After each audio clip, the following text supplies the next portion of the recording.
Shalom, salam sejahtera bagi saudara-saudaraku yang ada di rumah ataupun yang ada di mana saja. Kita akan melanjutkan seri pelajaran sekolah sahabat kita di tahun 2020 ini. Pelajaran triwulan kedua. Dan kita sedang memasuki judul pelajaran kita, judul pelajaran yang ketiga, yaitu pandangan Yesus dan para rasul terhadap Alkitab. Nah, sebelum kita mempelajarinya, saya mengundang saudara-saudara untuk tunduk kepala sejenak dan kita mau berdoa. Mari berdoa. Bapa di surga, kami mohon Roh Kudus-Mu tinggal di hati pikiran kami, sehingga pelajaran sekolah sahabat hari ini menjadi berkat bagi kami semua. Kami sambut pelajaran dengan sukacita. Kami persembahkan doa ini hanya di dalam nama Tuhan Yesus, nama yang indah Tuhan dan Juru Selamat kami. Amin. Baik saudara-saudara, yang saya sampaikan tadi bahwa kita ada dalam pelajaran yang ketiga dari seri pelajaran sepanjang triwulan ini, yaitu seri pelajaran cara mempelajari, cara menafsirkan Alkitab. Nah, tentu dalam menafsirkan Alkitab dengan benar ada kiat-kiat. Kita sudah mempelajari pelajaran yang lalu salah satu kiat untuk menafsirkan Alkitab dengan benar, yaitu kita harus menerima Alkitab ini sebagai wahyu ilahi. Ya, wahyu ilahi. Jadi berbicara wahyu ilahi berarti itu datangnya dari Tuhan, langsung dari Tuhan. Lalu Tuhan menggunakan orang yang kita sebut nabi untuk menyampaikan pekabaran Tuhan itu kepada umatnya melalui nabi ini. Jadi dia menggunakan media manusia dan bahasa untuk mentransfer wahyu yang disampaikan Tuhan kepada manusia atau yang kita sebut nabi itu. Nah, kenapa saudara dan saya perlu meyakini bahwa ini adalah wahyu ilahi, wahyu Allah yang datang kepada seseorang yang kita sebut nabi itu, yang penuh dengan keterbatasan tapi Tuhan menggunakan. Kenapa kita harus percaya hal ini? Karena memang kita harus terima ini dengan iman. Nah, konsep ini mempengaruhi pandangan kita.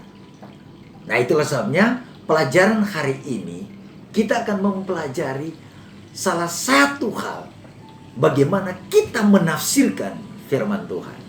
Kita harus belajar pandangan. Nah, cara pandang kita, cara pandangnya pandangan dari siapa? Dasar pandangan kita itu. Nah, itu yang kita perlu pelajari hari ini. Yaitu pandangan. Dasar itu adalah pandangan Yesus dan pandangan rasul-rasul terhadap Alkitab. Nah, Yesus sendiri adalah juru selamat kita yang kita imani. Nah, kalau pandangannya terhadap Alkitab itu, pandangannya Alkitab ini adalah benar, nah kita perlu memiliki pandangan yang sama dengan juru selamat itu. Kalau rasul-rasul memiliki pandangan yang sama dengan Yesus juga, nah kita perlu mengikuti teladan mereka yang mengimani cara pandang Yesus ini terhadap Alkitab. Apa kekuatan Alkitab ini, wahyu Allah ini, sehingga Tuhan Yesus sendiri mendasarkan pandangannya kepada Alkitab. Itu penting.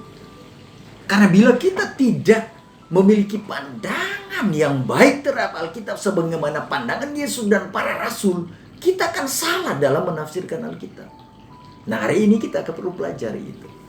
Kenapa perlu mempelajari? Karena ada bahaya di dunia ini. Kita menghadapi banyak pandangan-pandangan, termasuk pandangan yang disebutkan dalam pelajaran ini, pandangan skeptisisme. Nah, pandangan skeptisisme ini kalau saudara pelajari, saya tidak perlu terangkan, nanti saudara baca itu, pelajari di Google dan lain sebagainya. Tapi intinya dari pandangan skeptisisme ini adalah pandangan yang mau agar semua hal perlu dipertanyakan, termasuk keabsahan Alkitab ini perlu dipertanyakan. Dan menurut mereka bahwa Alkitab ini aneh. Karena Alkitab ini bila dipertanyakan dan tidak bisa dijawab, harus diterima dengan iman. Ini keyakinan, mereka tidak percaya itu. Skeptisisme ini, kaum yang penuh dengan keraguan, mereka mau menerima semua hal itu dengan jawaban yang logis. Nah, kalau tidak, kalau berdasarkan keyakinan itu mereka tidak mau terima. Ini namanya skeptisisme. Nah, kita tidak boleh begitu. Pandangan saudara dan saya sebagai orang yang beriman tidak boleh menggunakan pandangan ini. Nah, kalau demikian di mana dasar kita? Mari kita lihat bagaimana cara Yesus memandang firman Allah. Nah, perlu diingat, firman Allah di zaman Yesus dan para rasul belum ada perjanjian baru. Firman Allah yang ada pada mereka adalah perjanjian lama. Nah, pertanyaan penting, apakah Yesus menggunakan perjanjian lama sebagai dasar pemikirannya? Ya, sebagai dasar pemikiran Yesus dalam menyampaikan dasar pemikirannya. Nah, ayat hafalan kita sepanjang minggu ini, ya akan segera berlalu minggu ini. Dalam Matius pasal 4, ayat 4, Yesus berkata, ada tertulis. Nah, kenapa Yesus berkata ada tertulis? Ini adalah referensi yang dia mau sampaikan. Bahwa apa yang dia sampaikan ini bukan tidak tertulis. Ya. Semua tindak tanduknya, pemikiran-pemikiran Yesus, semua didasarkan pada ada tertulis. Tertulisnya di mana? Perjanjian lama. Ada yang disampaikan oleh nabi-nabi di zaman perjanjian lama. Itulah yang Yesus kutip. Apa yang dikutip? Ada tertulis. Ini luar biasa. Yesus aja menggunakan ada tertulis. Tentu ini memberikan pandangan, pola pikir bagi kita. Bahwa kita jangan coba-coba, ya, sebagai manusia ciptaan Tuhan, menggunakan akal berpikir kita tanpa dasar dari firman Tuhan. Ini harus dimengerti. Nah, apa yang Yesus katakan di sana? Kalau saudara melihat peristiwa ini dalam Matius pasal 4, ini peristiwa ketika Yesus dicobai oleh setan di padang gurun 40 hari. Bukan waktu yang pendek. Setelah 40 hari datang si setan untuk mencoba Yesus. Dan ketika dia mencobai, apa yang dia katakan pada Yesus pada waktu itu? Dia bilang, buatlah batu-batu ini menjadi roti. Lalu apa kata Yesus? Ada tertulis. Dia ambil dari mana? Ulangan pasal 8 ayat 3 menyebutkan bahwa manusia tidak hanya hidup dari roti saja, tetapi dari setiap firman yang keluar dari mulut Allah. Itu Yesus kutip Ulangan pasal 8 ayat 3. Ini jelas sekali. Yesus tidak mengada-ada. Kalau dia tidak makan dan minum, bukan tidak ada dasarnya. Ini memberikan pelajaran pada saudara dan saya, bahwa sesungguhnya dari setiap kata yang kita sampaikan, kita perlu mendasarkan semuanya datangnya dari Tuhan, dari firman Tuhan. Yang berikut, Yesus juga menyampaikan tentang hukum. Apakah hukum tertulis dalam Alkitab?